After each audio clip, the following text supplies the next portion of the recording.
Сәлем достар, біз бүгін сіздерге жануарлардың қалай туылатынын айтатын боламыз.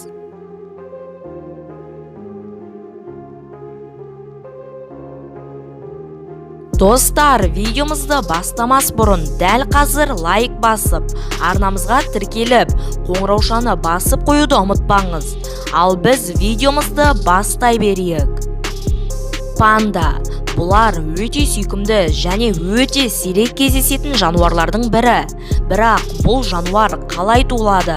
Кейбір адамдар жаңа туылған панданың салмағы адамның салмағынан сәл аз болады деп ойлайды. Бірақ олай емес.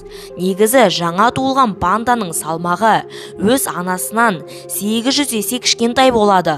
Ал егер егіз панда туылған жағдайда, панданың анасы екеуінің біреуін таңдап, соған қамқор болады. Ал екіншісі өледі. Алайда қазір пандалар қызыл кітапқа енгендіктен, адамдар екі пандаға да қамқор болады.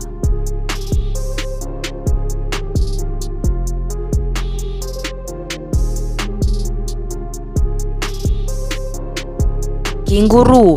Бұл жануардың баласын көрсеңіз таң қаласыз. Кенгурудың жаңадан туылған баласы өте кішкентай құртқа ұқсайды. Кішкентай кенгурудың салмағы тіпті 1 граммнан аз, ал ұзындығы 2 сантиметрден асады. Жаңадан туылған кенгуру сәл өскенше анасының сөмкесінде болады. 6 айдан кейін кенгуру анасының сөмкесіне толық сыйып, өздігінен секіре алатын болады. Ал 7 айлық болғаннан кейін кенгуру анасының сөмкесіне мүлдем кірмейтін болады.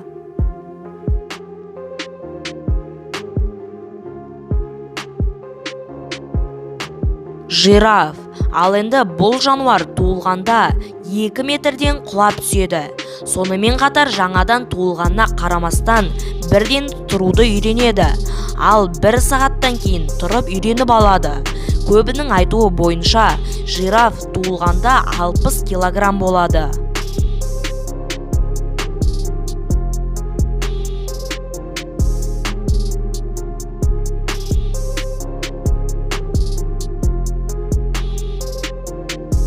Бегемот. Бұл жануар көбіне судың ішінде туылады. Сосын анасы бегемотты сыртқа шығарады. Осы кезде бегемот алғаш рет демалады. Жаңа туылған бегемоттың салмағы 40 килограммға жетеді, ал ұзындығы 1 метрден асады.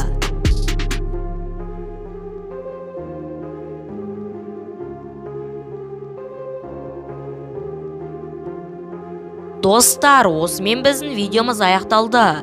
Егер де сіздерге осы видео ұнаса, дәл қазір лайк басып, арнамызға тіркеліп, қоңыраушаны басып қоюды ұмытпаңыз. Сол кезде біздің осындай қызықты видеоларымызды ешқашан жіберіп алмайсыз.